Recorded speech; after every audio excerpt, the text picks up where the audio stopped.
historias que me ayudan a elaborar un mensaje porque el título me capta la atención. Generación Robada, en realidad, es el título de un documental que se hizo acerca de las tribus aborígenes en Australia, allá a mediados del siglo pasado. Lo que pasó fue que el gobierno australiano secuestró, se robó a todos los niños de las aborígenes australianos con la disque excusa de que ellos los querían educar y los querían enseñar nuevas costumbres y nuevas culturas.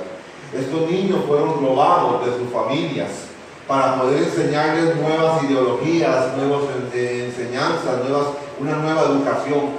Estos niños crecieron y cuando crecieron no reconocían a sus padres, no sabían quiénes eran sus padres, ya no sabían nada de las tradiciones de sus papás, no sabían nada de las tradiciones de los indígenas de Australia.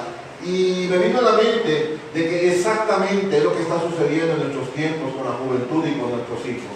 Está siendo secuestrada, está siendo robada por nuestra sociedad, por las corrientes modernas, y nosotros como creyentes tenemos que hacer algo. Como hijos de Dios tenemos que hacer algo con nuestros hijos, con nuestros jóvenes, antes de que nuestros jóvenes lleguen a un punto de un crecimiento o de crecer sin Dios. Quiero que leamos la palabra de Dios en Primera de Reyes, capítulo 22, versículos 51 al 53, dice la palabra de Dios así. Ocosías, hijo de Acab, ascendió el trono de Israel en Samaria en el año 17 de Josafat, rey de Judá, y reinó 2 años en Israel.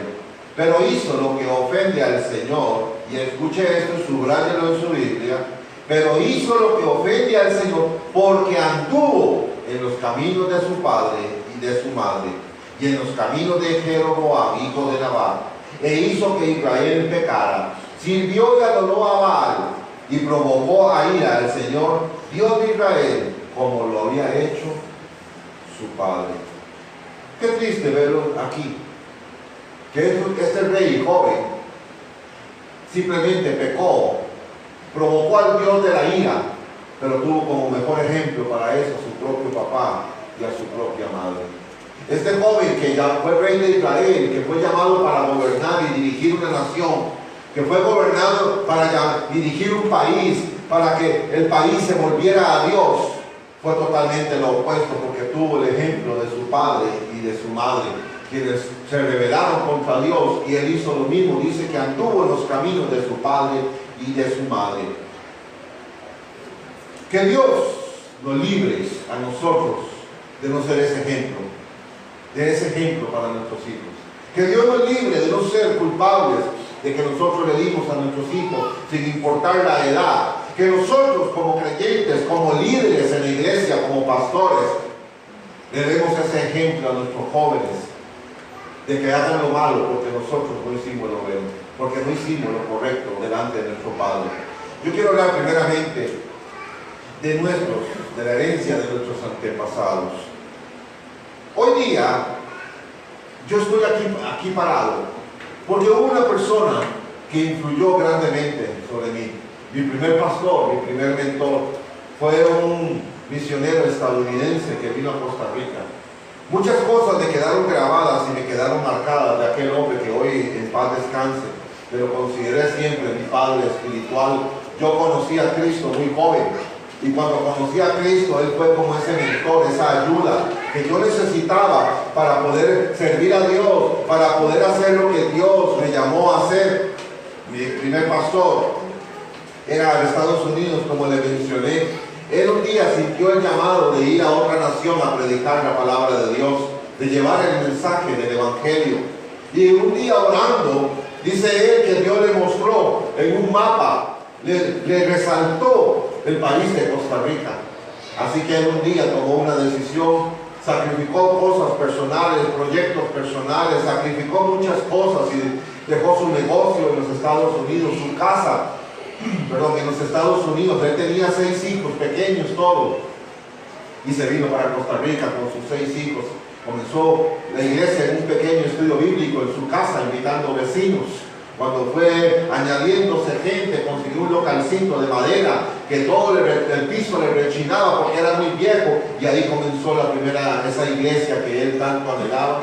En esos primeros inicios, cuando la iglesia apenas tenía unos 4 o 5 miembros, llegó mi esposa con 18 años nada más a la iglesia. Un año después llegué yo, era una iglesia pequeñita, y empezamos a trabajar ahí, a servir a Dios, y nuestro pastor en ese momento empezó a trabajar en nuestras vidas, a motivarnos que Dios tenía cosas grandes, que Dios era un Dios bueno. Me motivó a servir a Dios. Yo comencé como maestro de escuela dominical, yo fui maestro de los niños, de los pequeñitos. Una vez que comencé ahí, los niños pequeñitos crecieron, se convirtieron en jovencitos de 13, 14 años.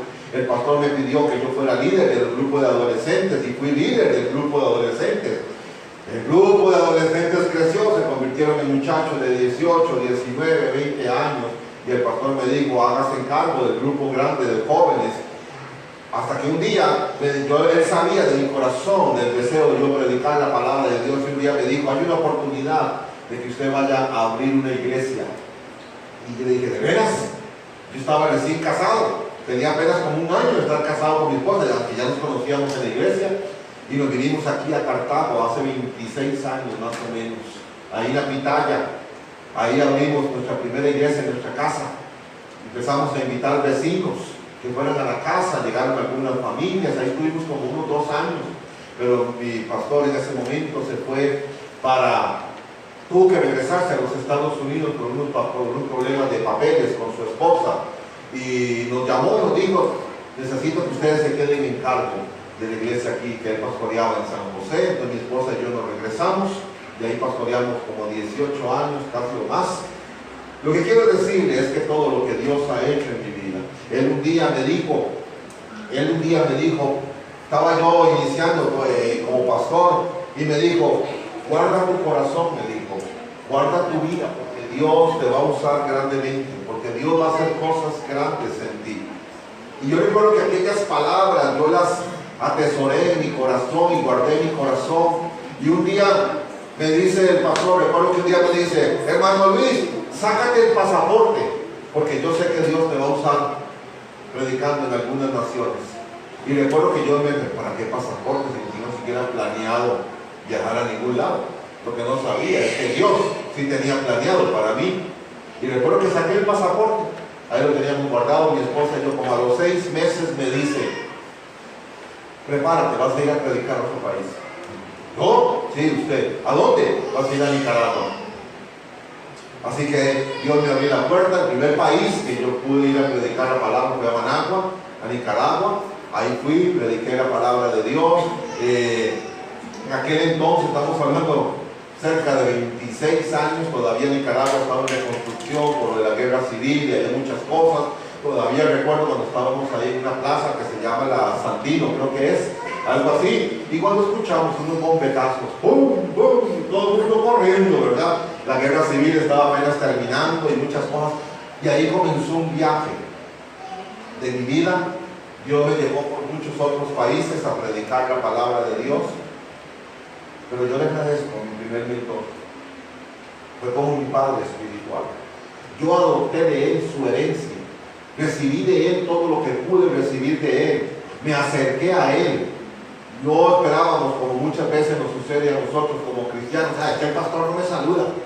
Yo no esperé que el pastor me saludara, yo me acerqué a él, hablar con él, entablar amistad con él, compartir con él. Muchas veces yo era el que lo invitaba al pastor, tomémonos un café, y nos íbamos a una sodita y lo invitaba a tomar un café con una empanada, algo así, y ahí hablábamos tamaño rato y me encantaba escucharlo hablar de sus historias, me encantaba escucharlo hablar de las cosas que él había hecho para Dios, de sus inicios, y todo eso fue alimentando mi corazón y fue alimentando la ilusión de un día servir a Dios.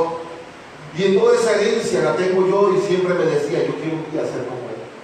Yo quiero un día predicar como él lo hace. Y él falleció hace unos 10 años. Hace poco uno de sus hijos menores, que en aquel entonces era un niño como de 8 años, ya es un hombre de 30 y resto, casi 40, y me contactó por Facebook. Me dice, te encontré, Luis. Te encontré, dice. y encontró la página de la iglesia y entonces pudo mirar un video donde yo estaba predicando y me escribió y me dice, pastor, me dice, hermano Luis, cuando te escuché predicar me lloré porque me recordaste a mi papá. Predicas mucho como él predicó, haces mucho como él lo hace. Qué bonito es cuando podemos transmitir esa herencia a la siguiente generación. Qué bonito es cuando podemos hacerlo de esa manera. Yo soy el resultado de un pastor, de un hombre que invirtió en mi vida y transmitió lo que él era a una siguiente generación, pero también el que yo haya estado dispuesto a recibir de esa herencia para poder yo servir al Señor de la manera que Dios me dio. Hermanos, tenemos una herencia de nuestros antepasados. Mire lo que dice el libro de Josué 24:31. Durante toda la vida de Josué, el pueblo de Israel había servido al Señor. Así sucedió también durante el tiempo en que estuvieron al frente de Israel los jefes que habían compartido el liderazgo con Josué y que sabían todo lo que el Señor había hecho a favor de su pueblo. Aquí está Josué. Él está haciendo lo que le enseñó su mentor Moisés. Y esto es lo bonito, que podemos ver en la Biblia ejemplos de hombres que se dejaron influenciar por mentores para que fueran ser grandes siervos de Dios en la siguiente generación. Josué fue el resultado de una siguiente generación. Y aquí está donde dice que Josué sirvió a Dios durante toda su vida. Y no solo eso, dice que también sucedió durante el tiempo en que estuvieron al frente de Israel los jefes que habían compartido el liderazgo con Josué. No solo Josué, había todo un grupo de hombres líderes que se habían dejado influenciar por su mentor que se llamaba Moisés. Y entonces ahora Josué, ya Moisés no está, ya Moisés partió, pero ahora aquí está Josué, continuando el legado, continuando la segunda generación, continuando esa generación de lo que él aprendió de Moisés, y él puso en práctica cada palabra que escuchó predicar a Moisés, cada palabra que Moisés predicó, cada cosa que Moisés hacía. Ahí estaba Josué a la par de Moisés, trabajando con él, con un espíritu diferente. Cuando Moisés mandó a los 12 espías a reconocer la tierra prometida, de los 12 espías, solo dos tenían un espíritu diferente, que eran como Josué y Caleb. Solo dos adoptaron el mentorado de Moisés, pero los otros 10 tenían un espíritu diferente, se quejaron que habían gigantes, etcétera, etcétera. Y eso no lo habían aprendido de Moisés, eso no lo recibieron de Moisés, cerraron su corazón a Moisés. Pero Josué y Caleb tenían un espíritu diferente. Cuando vieron a los gigantes dijeron, no es nada, es pan comido, nosotros podemos conquistar con ayuda de Dios. ¿Por qué? Porque vieron a un Moisés que luchó, que peleó, que abrió el mar rojo, un Moisés que creyó en Dios, un Moisés que hizo cosas grandes para Dios. Y eso es lo bonito de cuando nosotros podemos no solamente tener un mentor, alguien que influencie en nuestra vida, sino cuando nosotros permitimos que esa persona influya, o esas personas influyan sobre nuestra vida a través de sus palabras, a través de su conducta, a través de su comportamiento, a través de la forma en que él vive, o esta persona vive el cristianismo. Y eso es lo que se trata. Les dije anteriormente, yo soy el reflejo de lo que fue mi primer mentor, porque yo así lo quise, porque yo abrí mi corazón y yo le dije, aquí estoy. Herencia. Hay una herencia que nuestros antepasados nos dejaron. Así como la herencia que Moisés le dejó a Josué, también vemos la herencia que Pablo le dejó a Timoteo.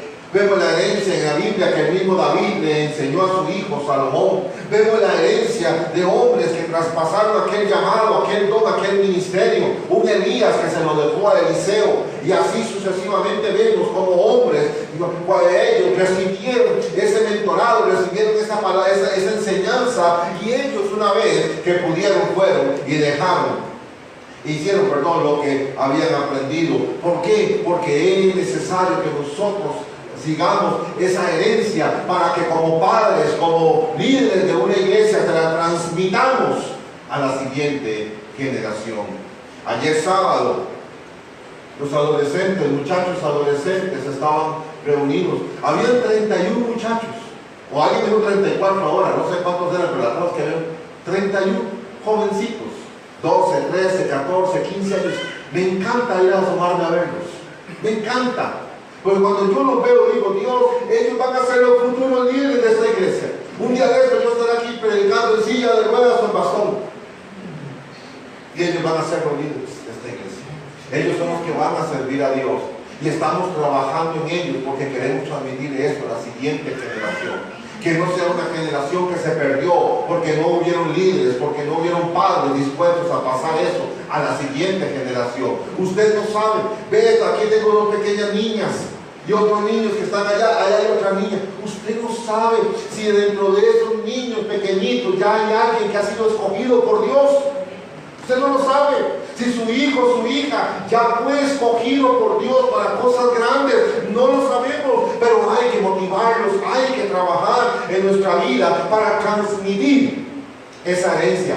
Pero es responsabilidad de nosotros como padres estar con el corazón abierto para que yo pueda recibir en mi corazón lo que estoy aprendiendo y esto mismo yo transmitírselo a mis hijos, o los líderes de la iglesia tengan ese comportamiento o esa actitud de decir, yo recibo la enseñanza que me están dando porque yo quiero transmitírselo a aquellas personas que están bajo mi cargo, porque eso se trata, la siguiente generación, de transmitir a los siguientes, y entonces tenemos garantizado por bastantes años que vamos a tener buenos hombres y buenas mujeres de Dios, vamos a tener siervos del Señor, siervas del Señor.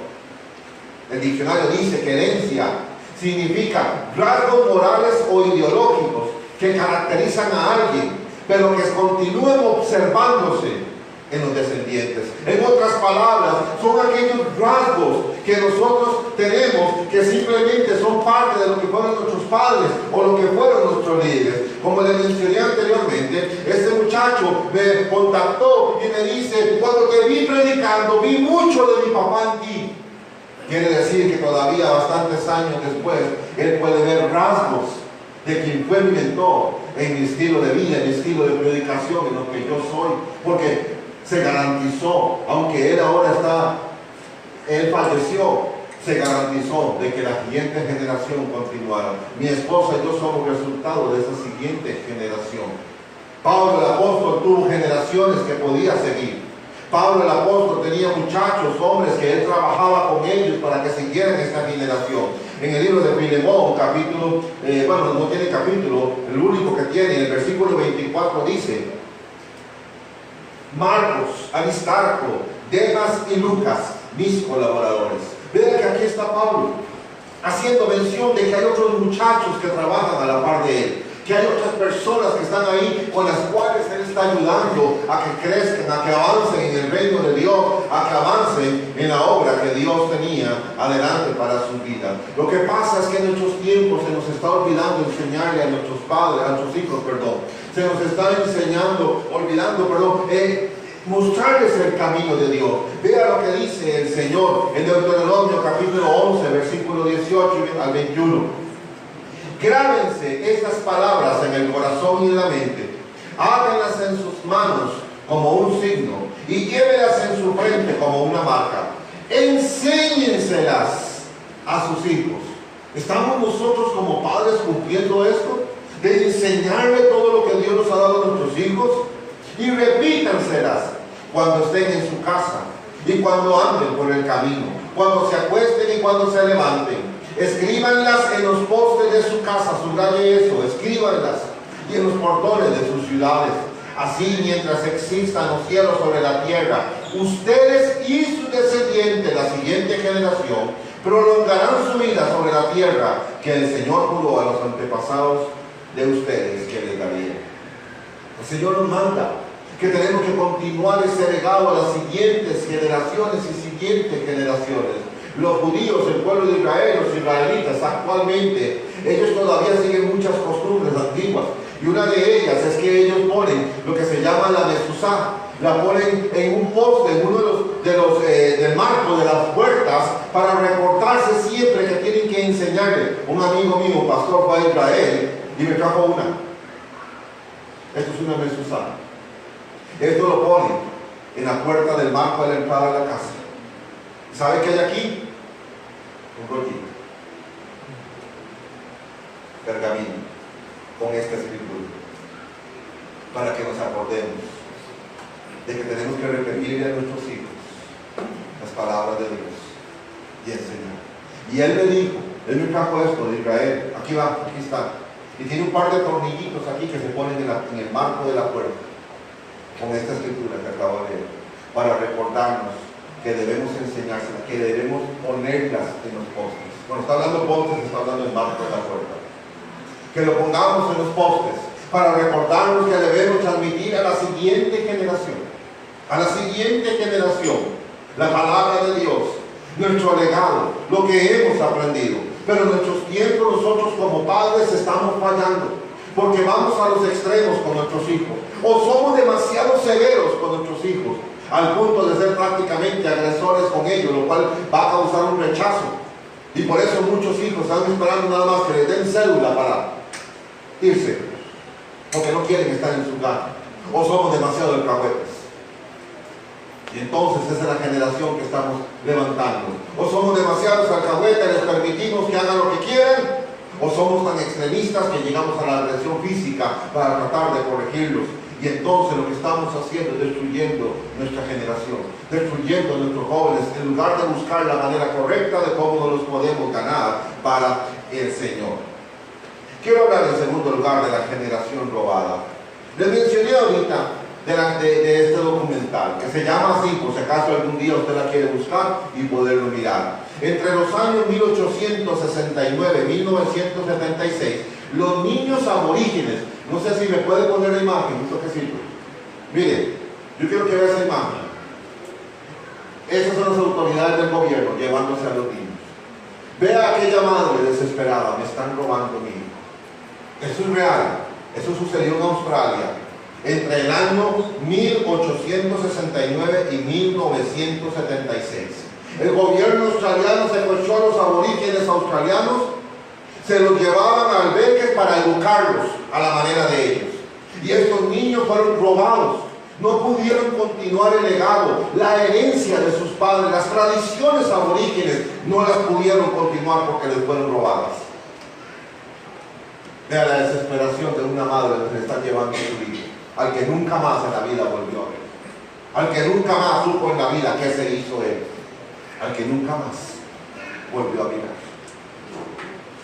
Y esa generación se le conoce así, por eso el documental se llama Generación Robada, porque toda esa generación de niños fue robada y crecieron con otras costumbres, con otras culturas, con otras ideologías. Y es exactamente lo que está pasando en nuestros tiempos. Satanás nos está robando a nuestros niños. Satanás nos está robando a nuestros hijos. Satanás nos está robando a nuestros jóvenes. Y no estamos haciendo nada como padres. Si usted quiere luchar y perseverar por esa siguiente generación, tiene que hacer un esfuerzo. Usted, padre, yo entiendo que tiene preocupaciones, que tiene dificultades a veces en el trabajo, económicas, lo que sea. Pero ¿cómo usted le va a decir a un hijo, vaya a la iglesia si usted no viene?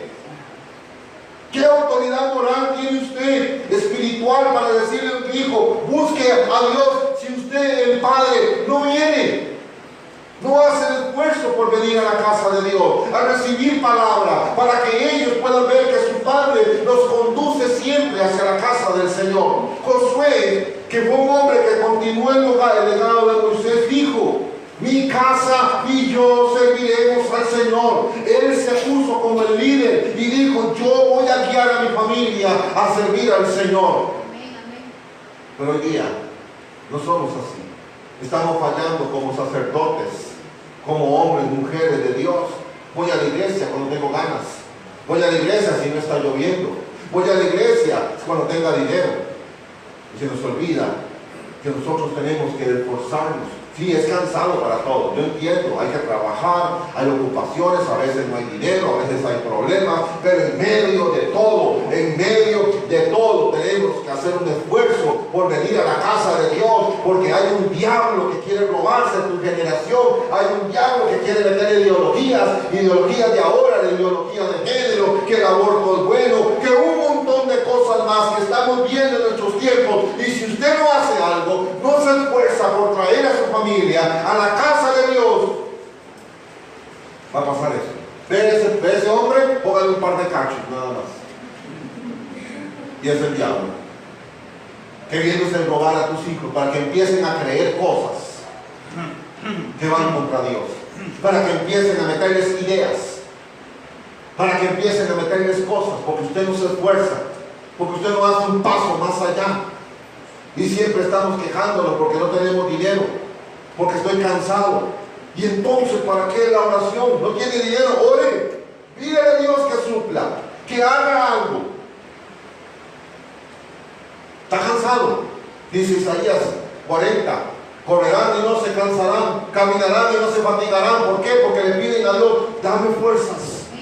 Yo tengo 2 hijas, crecieron en el Evangelio, nacieron en el Evangelio. Desde pequeñitas dormían ahí en las bancas. Y mi esposa y yo pastoreando, nos quedábamos hasta las 11, 12 de la noche a veces aconsejando a una pareja y mis hijas bien dormidas ahí. Así crecieron ellas. Era un esfuerzo, era cansado.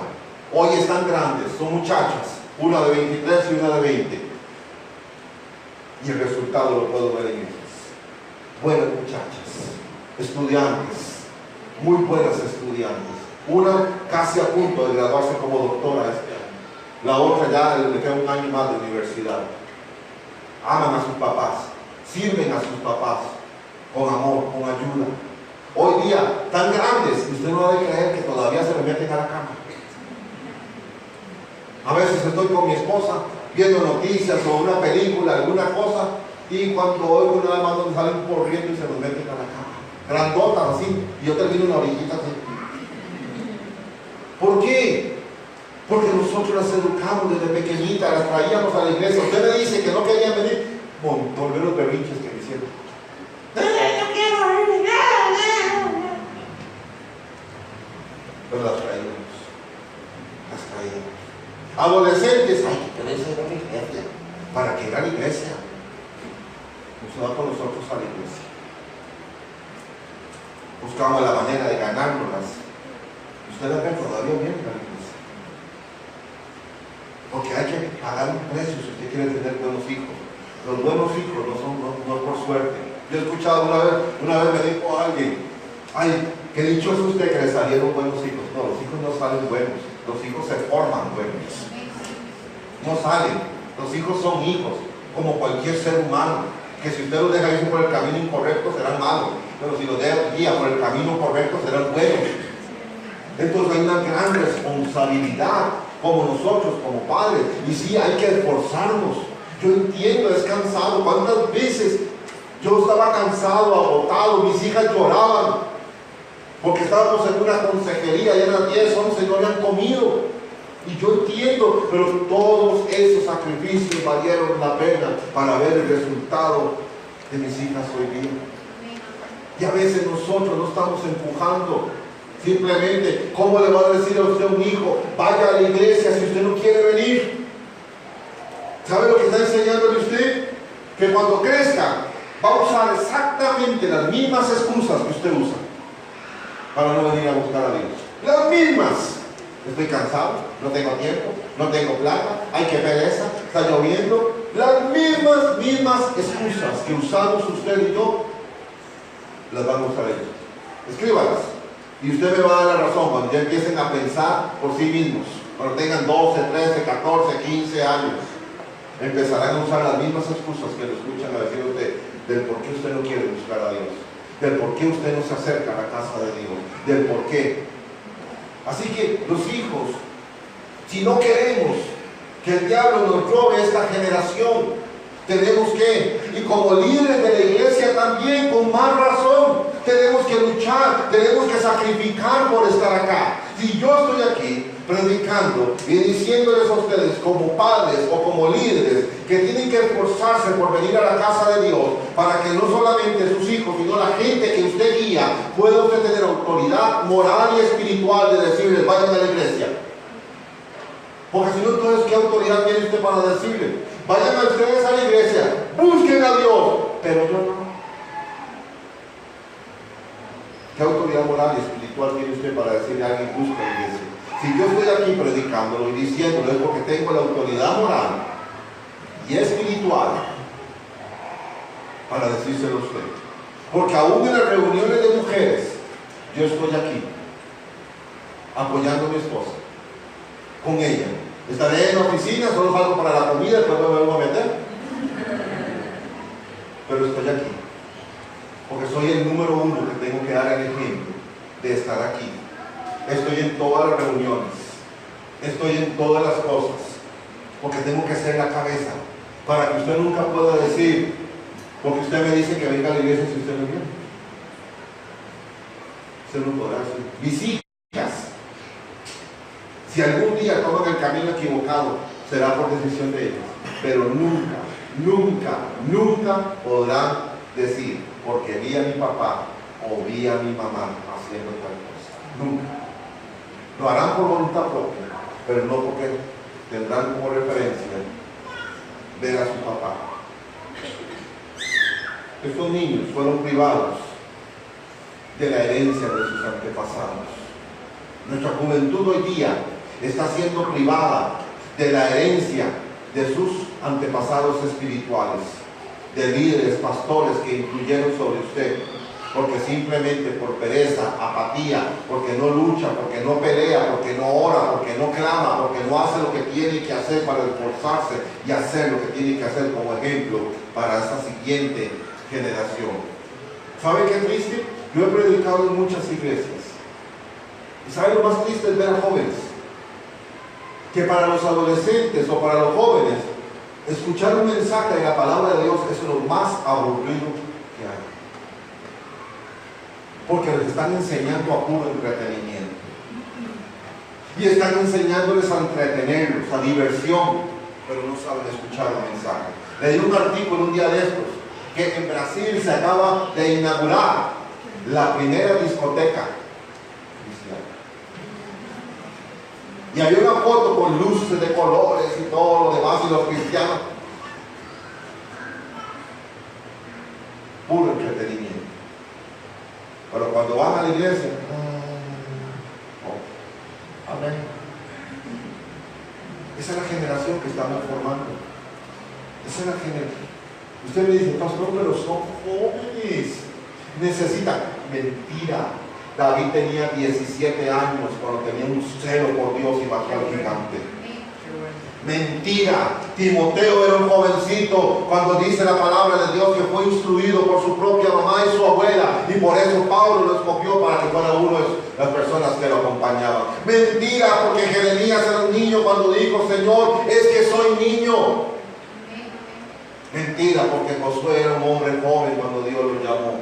Entonces no vengamos con la excusa de que son jóvenes y necesitan entretenimiento para que no se vayan al mundo. Lo que necesitan es que nosotros les enseñemos a amar a Dios, a que se enamoren del Señor Jesucristo, que se enamoren de nuestro Padre, y entonces ellos no necesitarán más que a Dios en su vida.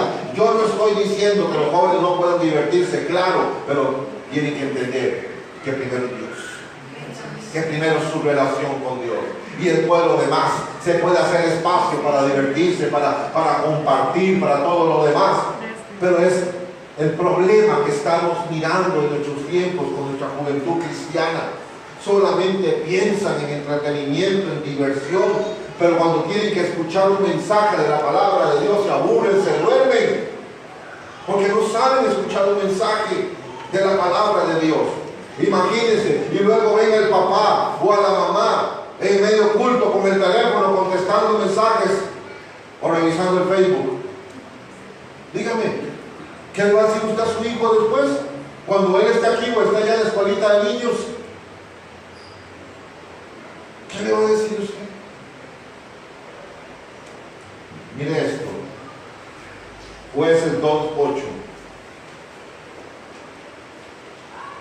Es una escritura muy triste.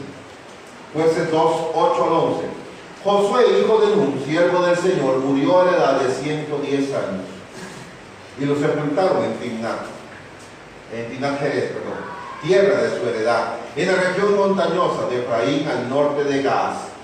Escuche, también murió toda aquella generación, y surgió otra que no conocía al Señor, ni sabía lo que él había hecho por Israel.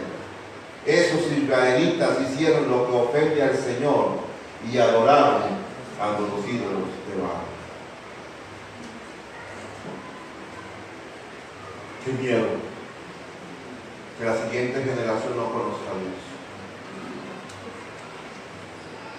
Qué miedo que la siguiente generación adore al mundo, a los ídolos de nuestros días, artistas, músicos,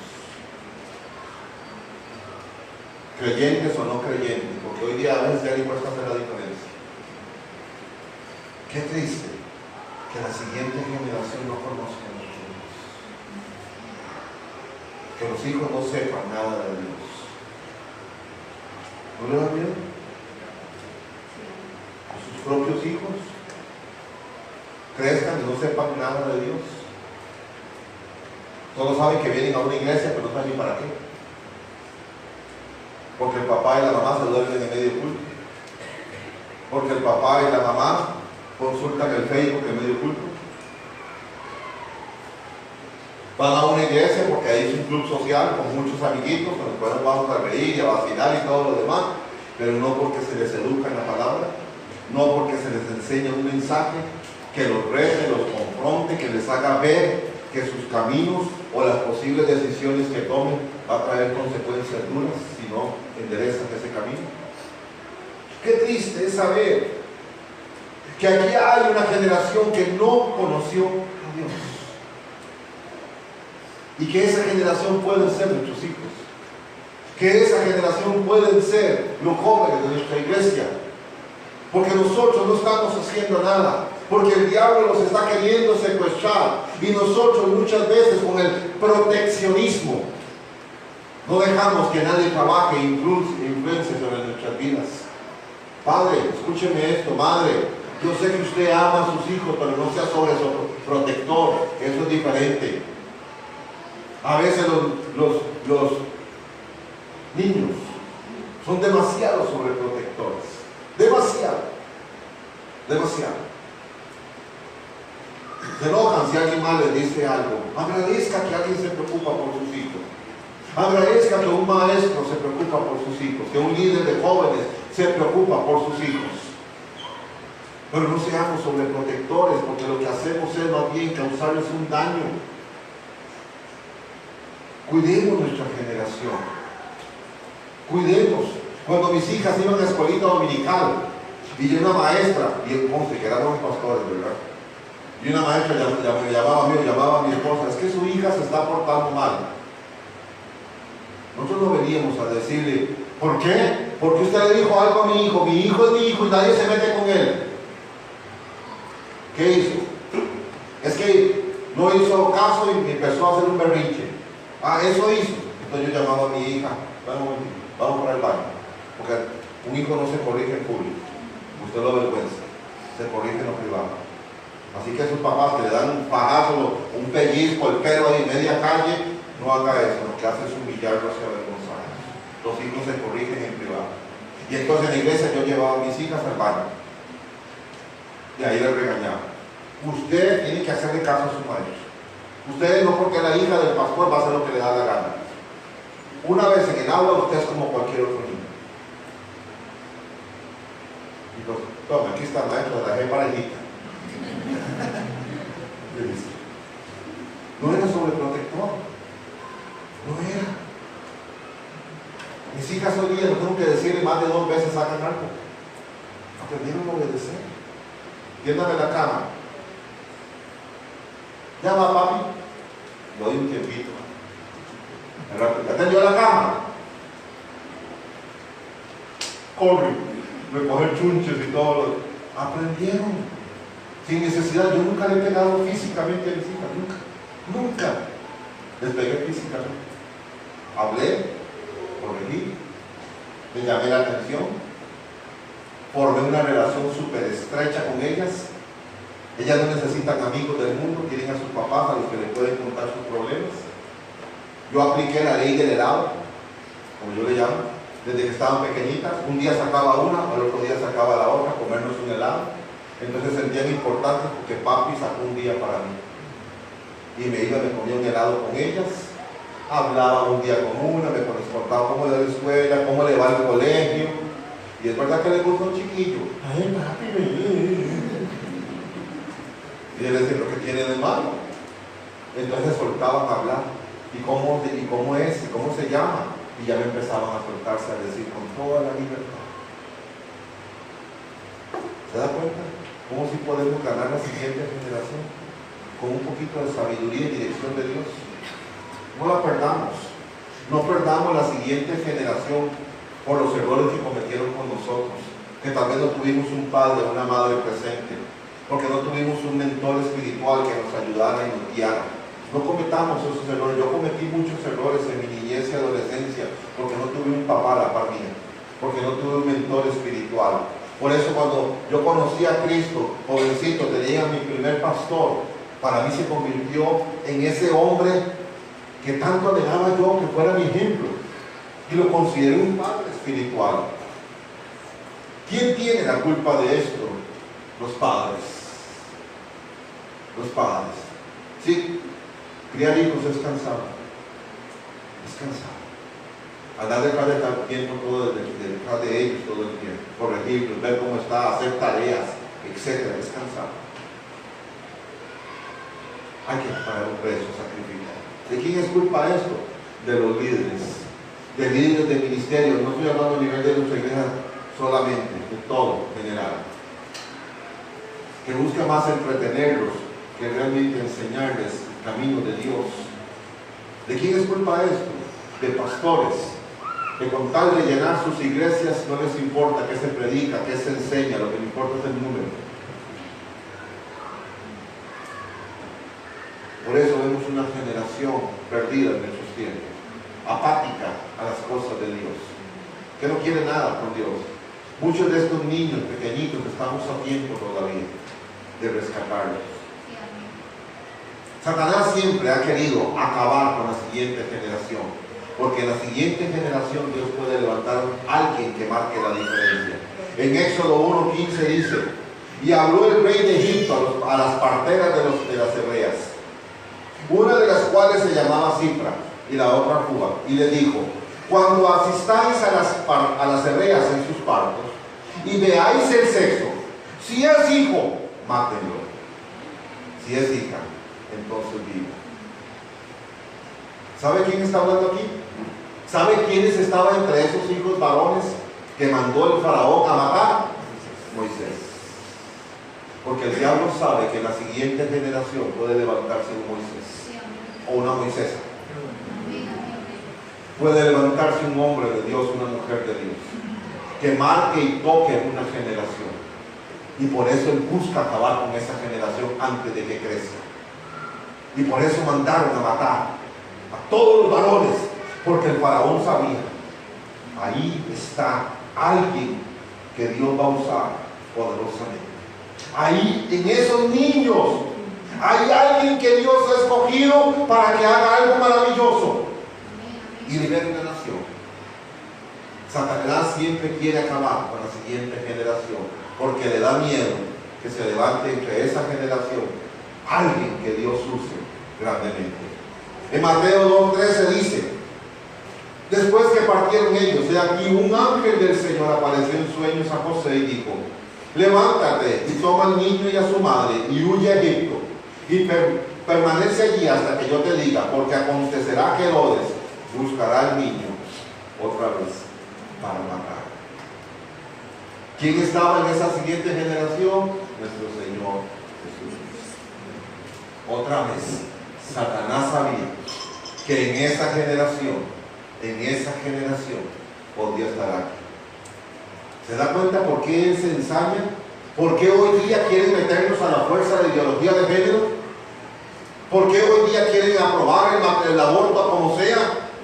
¿Por qué hoy día hay tanta ideología que quieren meter a nuestros niños y las enseñan desde que están niños?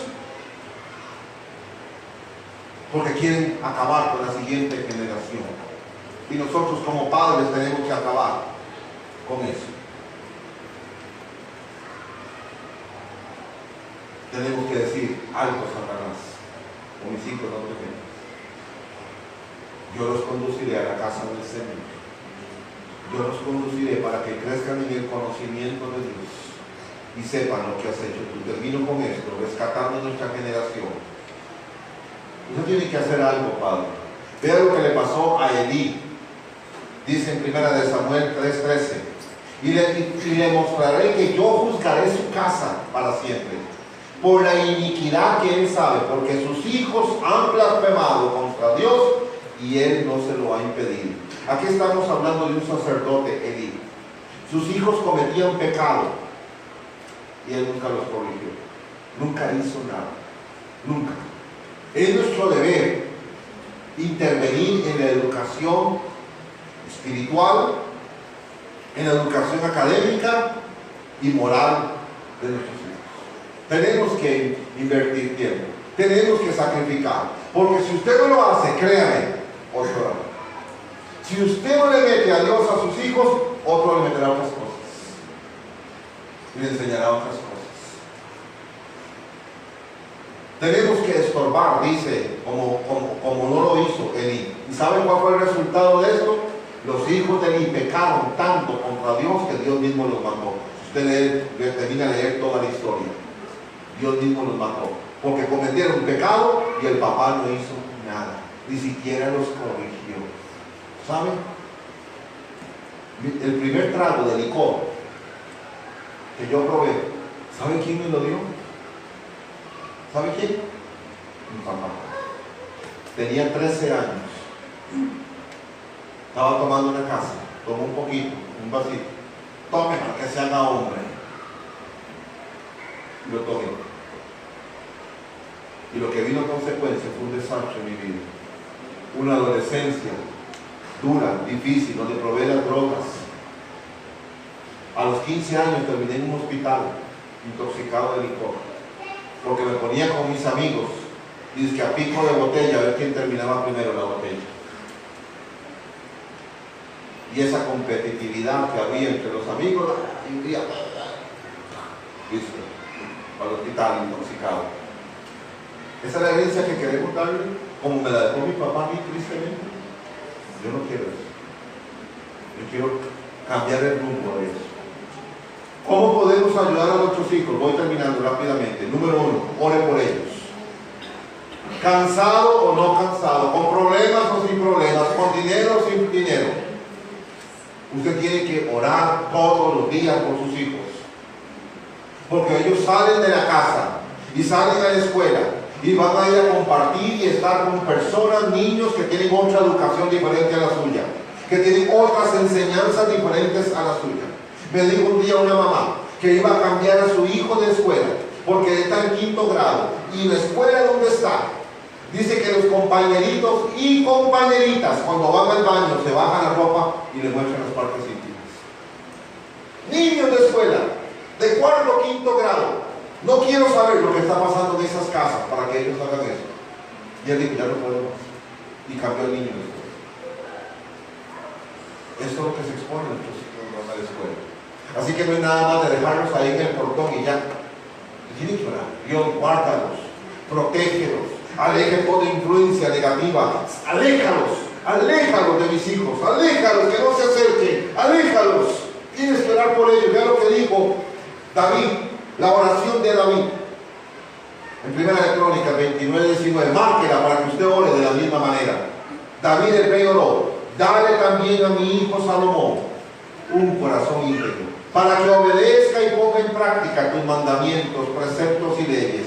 Permítele construir el templo para el cual he hecho esta promesa.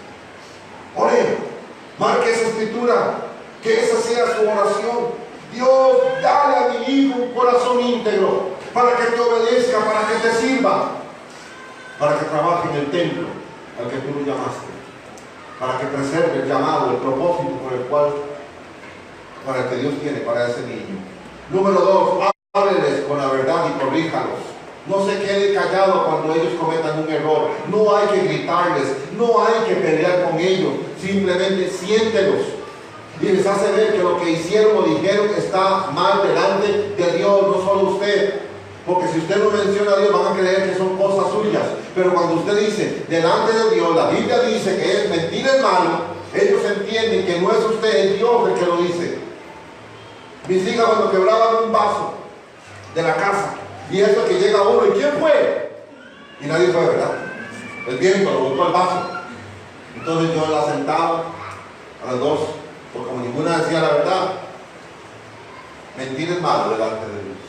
A mí no me importa el vaso, les decía yo, el vaso se compra. Me interesa más que ustedes no me mientan. ¿Quién fue? La que empezaba a llorar se cantó, ¿verdad? Es que yo pasé, lo volví. Mi amor, muchas gracias. A mí el vaso no me interesa. El adorno no me interesa, eso se compra. Pero un hijo que diga la verdad no se consigue, no quiero. Y le agradecía por decirme la verdad. Entonces no deje pasar por alto cuando ellos mientan, cuando ellos se equivoquen, cuando ellos hagan cosas que no están bien. No lo deje pasar por alto. Los llama, los sienta, les habla y les agradece que sean sinceros. Entonces ellos aprenderán a ver la verdad de otra manera. En Proverbios 13:24 dice: no corregir al hijo es no quererlo, amarlo es disciplinarlo. Para esos papás, ¿sabes que yo no le puedo decir nada a mi hijo, mi hija? Entonces usted no quiere a su hijo. Tercero, amarlo. Ama a tus hijos. Ellos lo van a agradecer y lo van a recordar siempre que tuvo un papá que se interesó en ellos, una mamá que se interesó y se preocupó por ellos.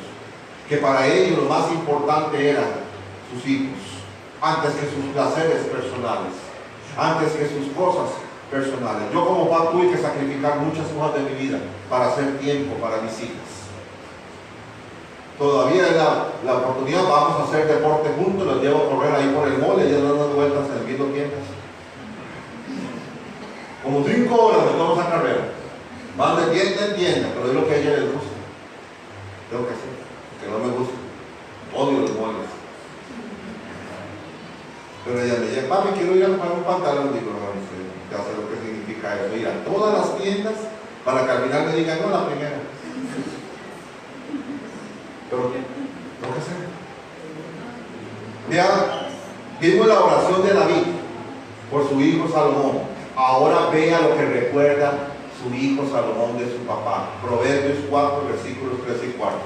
Cuando yo era pequeño y vivía con mi padre, cuando yo era el niño consentido de mi madre, mi padre me instruyó de esta manera: aférrate de corazón a mis palabras, obedece mis mandamientos y vivirás. En otras palabras, hágame caso y todo le va a salir bien. Qué interesante. Salomón ya está grande y se acuerda de su papá y su mamá, cómo los amaba, cómo los instruía.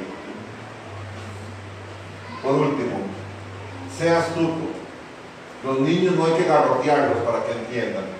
Pídele a Dios dirección, sea astuto cómo llegar a ellos, cómo acercarme a ellos. Porque cuando usted es grosero con ellos, lo que hace es rechazo. Y por temor van a ocultar la verdad. Por temor no te van a confiar las cosas de su vida. Porque saben que mi papá me va a pegar, mi mamá me va a pegar. Sea astuto. Ore a Dios, que Dios le dé sabiduría, inteligencia, cómo me puedo acercar a ellos para ganar su confianza. Yo les dije anteriormente, yo lo hice a través de ese tiempo de helado. Me sentaba con ellas y hablaba, y cuando me daba cuenta estaban contándome todo, hasta las travesuras que hacían en la escuela o el colegio. Y así fui creando un vínculo de confianza, un vínculo de confianza, que ellas se acercaran a mí y no sintieran el miedo o el rechazo de que por lo que había hecho me van a pegar. Nunca las castigué físicamente, ni les privé de comida, como hace mucho papá. Ahora no cena. ¿Cómo? Eso no se puede hacer. Sí les quité el celular, la mayor tortura, especialmente para un adolescente. Sí le quité el celular. Deme el celular. Ay, pero papi es mío. ¿Quién lo compró? Usted, entonces es mío. Démelo. Y era el mayor sufrimiento que tenían, privarla del celular. y se los quitaba un día, dependiendo del castigo, 2 días, hasta una semana. ¿Se da cuenta? Hay muchas maneras de trabajar con los hijos. Hermanos, para terminar, no podemos permitir que el diablo nos robe la siguiente generación. Tenemos que despertarnos como padres, como líderes, y trabajar para que esa siguiente generación, en la cual usted no sabe si hay alguien que Dios ya ha marcado para grandes propósitos, Dios haga algo, pero tenemos que sacrificar. Tenemos que tener la autoridad moral y espiritual para decirle a alguien, hágalo, porque yo lo estoy haciendo. El apóstol Pablo dijo, síganme, porque yo sigo a Cristo. Él tenía toda la autoridad moral de decirle a alguien, vaya a la iglesia, porque yo voy a la iglesia. Líder, usted tiene que tener la misma autoridad moral y espiritual para decirle a alguien, a un grupo que usted dirige, venga a la iglesia, porque yo voy a la iglesia.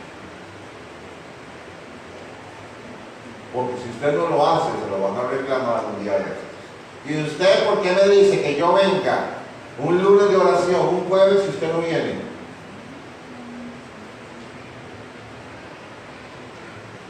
Inclinamos nuestras cabezas, porque ya no están viendo ustedes. Inclinamos nuestras cabezas por un momento, por favor, antes de terminar.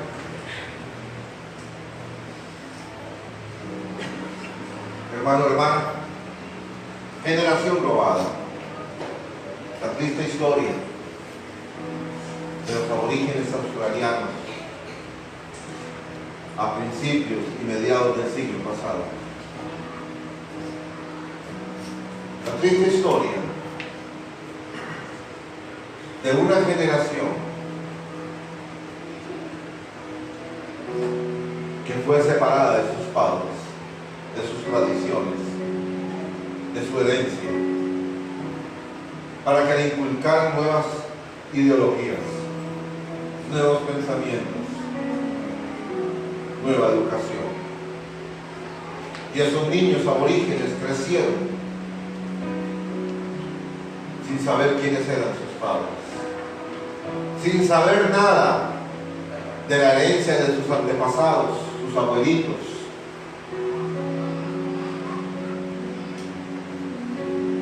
No permitamos que eso nos pase. Hoy día Satanás está robando nuestra generación por culpa de padres que no se esfuerzan más allá, que siempre tienen excusas para no buscar a Dios. Culpa de iglesias, pastores, líderes que entretienen a los jóvenes más que educarlos en su palabra.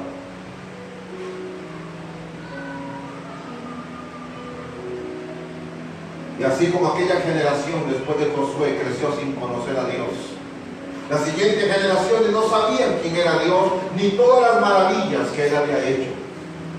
Ese es nuestro gran temor, que las siguientes generaciones no conozcan de Dios, que nuestros propios hijos no conozcan de Dios y no quieran nada con Dios. Si queremos rescatar nuestra siguiente generación, todos tenemos que hacer un esfuerzo más allá del que hacemos. Todos tenemos que esforzarnos un poco más allá de lo que somos. Porque tal vez usted dice, están pequeñitos, pero ellos empezarán a ver nuestra conducta, nuestro comportamiento, y cuando crezca van a usar exactamente las mismas excusas que usted usa para buscar a Dios. Vimos un rey, Ocosías, que hizo lo malo delante de Dios. Vimos un rey que aborreció o rechazó a Dios y terminó adorando ídolos. Pero dice que lo que hicieron fue seguir el camino de su padre y de su madre. ¿Qué podía pedirse a este muchacho? Si vieron a su papá y a su mamá adorando un ídolo de Baal, ¿qué se le podía pedir a este muchacho? Él aprendió viendo eso y creyó que era lo correcto. Que no seamos así. Vamos a orar. Mientras oramos, pídele a Dios Que usted pueda corregir todo lo que tiene que corregir en su vida. Que usted cambie todo lo que tenga que cambiar. Que deje las excusas a un lado y haga un poco más de esfuerzo por buscar a Dios, para que sus hijos nunca tengan excusa de que nunca había ni papá ni mamá buscando a Dios, que venían a la iglesia solo cuando tenían ganas, que venían a la iglesia si no llovía, que venían a la iglesia solo cuando había dinero. Yo creo en un Dios que puede proveer, creo en un Dios que puede dar fortaleza, creo en un Dios que va a hacer lo necesario para que usted y yo le busquemos. Pero si no le pedimos, ¿cómo Dios va a hacer algo? Pídele al Señor, vamos a orar un momento. Señor Dios Todopoderoso, estamos aquí en tu presencia una vez más, como padres, como líderes, como pastores, pidiéndote con todo nuestro corazón que nos dé la sabiduría, que nos dé la inteligencia para ganarnos esa siguiente generación, para ser ejemplo para nuestros hijos, para nuestros jóvenes, para que ellos siempre tengan un mentor, un punto de referencia para seguir adelante en su relación con Dios. Señor, te pedimos que nos ayudes a tomar las decisiones correctas, que nos ayudes a esforzarnos más de lo que ya estamos haciendo para poder ser esos ejemplos, para no terminar como vimos en la Escritura, Señor, donde el rey Ocosías hizo lo malo ante ti porque copió el ejemplo de su papá y de su mamá, porque sus padres no se preocuparon por esa siguiente generación. Donde vimos que después de Josué se levantaron muchas generaciones que no conocían de Dios, que no sabían todas las maravillas y milagros que tú habías hecho. Guárdanos, Señor, de que eso no nos suceda. Permítenos ser ese instrumento por el cual podamos rescatar, por el cual podamos influir de una manera positiva a nuestros hijos, a nuestros jóvenes, para que ellos sean los futuros siervos tuyos, Señor. Sean aquellos que vas a usar grandemente en un día de estos, Padre. Nos ponemos en tus manos como padres, como líderes, como pastores, para que tú nos guíes, para que tú nos guardes y podamos hacer siempre tu voluntad. En el nombre de tu Hijo Jesús, te lo pido, mi Señor. Amén.